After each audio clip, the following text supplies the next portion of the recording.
Once upon a midnight dreary, while I pondered, weak and weary, over many a quaint and curious volume of forgotten lore, while I nodded, nearly napping, suddenly there came a tapping, as of someone gently rapping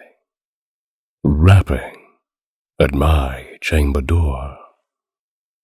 "'Tis some visitor," I muttered, tapping at my chamber door. "Only this and nothing more." Ah, distinctly I remember, it was in the bleak December, and each separate dying ember wrought its ghost upon the floor. Eagerly I wished the morrow, vainly I had sought to borrow from my books surcease of sorrow, sorrow for the lost Lenore, for the rare and radiant maiden whom the angels name Lenore, nameless, here forevermore. And the silken, sad, uncertain rustling of each purple curtain thrilled me, filled me with fantastic terrors never felt before, so that now, to still the beating of my heart, I stood, repeating, "'Tis some visitor, entreating entrance at my chamber door." Some late visitor entreating entrance at my chamber door. This it is, and nothing more. Presently, my soul grew stronger, hesitating, then no longer. "Sir," said I, "or madam, truly your forgiveness I implore. But the fact is, I was napping, so gently you came rapping, and so faintly you came tapping at my chamber door, that I scarce was sure I heard you. Here I opened wide the door. Darkness, there, and nothing more. Deep into that darkness peering, long I stood there, wondering, fearing, doubting, dreaming dreams no mortal ever dared to dream before. But the silence was unbroken, and the stillness gave no token, and the only words there spoken was a whispered word, "Lenore." This I whispered, and an echo murmured back the word, "Lenore."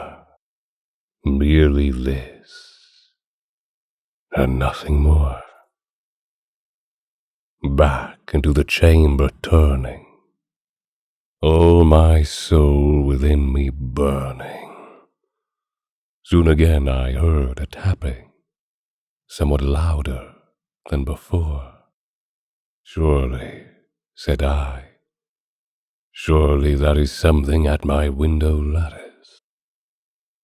Let me see then what thereat is, and this mystery explore. Let my heart be still a moment, and this mystery explore. 'Tis the wind, and nothing more." Open here I flung the shutter, when, with many a flirt and flutter, in there stepped a stately raven, of the saintly days of yore. Not the least obeisance made he, not a minute stopped or stayed he, but, with mien of lord or lady, perched above my chamber door, perched upon a bust of Pallas, just above my chamber door, perched and sat, and nothing more.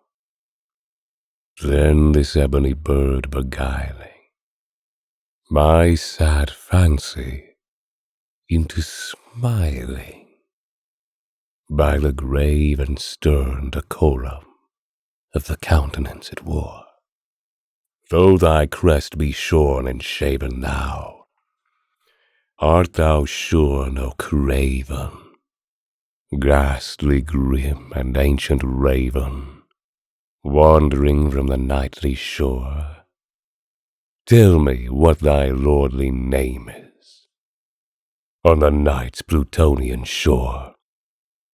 Quoth the raven, Nevermore.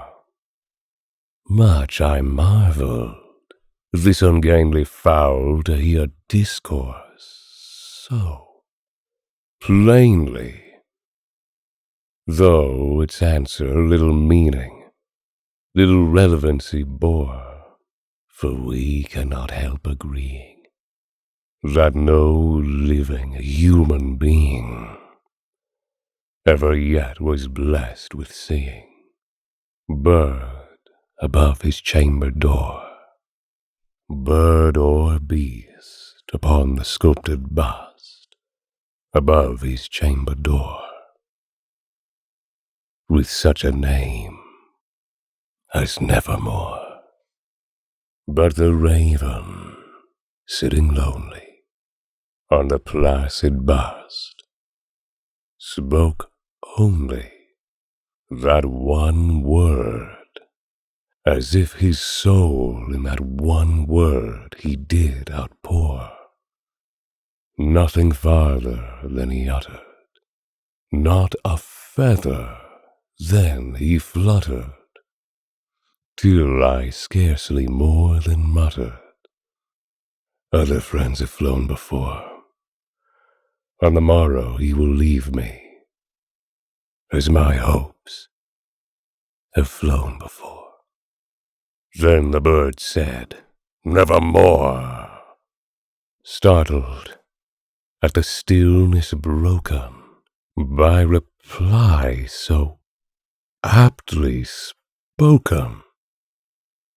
Doubtless, said I, what it utters is its only stock and store, caught from some unhappy master, whom unmerciful disaster followed fast and followed faster, till his songs one burden bore, till the dirges of his hope that melancholy burden bore, of never, nevermore.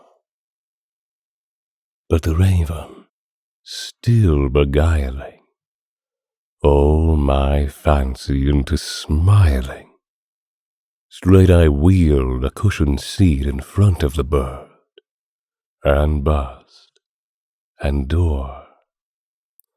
Then, upon the velvet sinking, I betook myself to linking fancy unto fancy thinking, what this ominous bird of yore, what this grim, ungainly, ghastly, gaunt, and ominous bird of yore meant in croaking nevermore.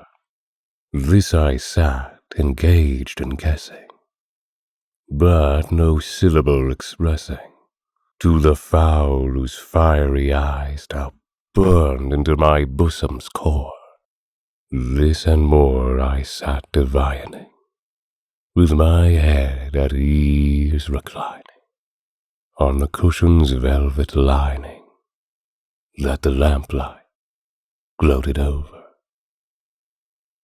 but whose velvet violet lining, with the lamplight gloating over, she shall press. Nevermore. Then methought the air grew denser, perfumed from an unseen censer, swung by seraphim, whose footfalls tinkled on the tufted floor. Wretch! I cried, thy God hath lent thee, by these angels he hath sent thee, respite, and defend thee from thy memories of Lenore. Quaff, oh quaff this kind Nepenthe, and forget this lost Lenore. Quoth the raven, nevermore. Prophet, said I, thing of evil, prophet still, if bird or devil, whether tempter sent, or whether tempest tossed thee here ashore, desolate yet all undaunted, on this desert land enchanted, on this home by horror haunted, tell me, truly I implore, is there balm in Gilead? Tell me, I implore. Quoth the raven, nevermore. Prophet, said I, thing of evil, prophet still if bird or devil, by that heaven that bends above us, by that God we both adore, tell this soul with sorrow laden, if within the distant diadem it shall clasp a sainted maiden, whom the angels name Lenore. Clasp a rare and radiant maiden, whom the angels name Lenore. Quoth the raven, nevermore. Be that word our sign of parting, bird or fiend, I shrieked, upstarting. Get thee back into the tempest. Leave no black plume as a token of that lie thy soul hath spoken. Leave my loneliness unbroken.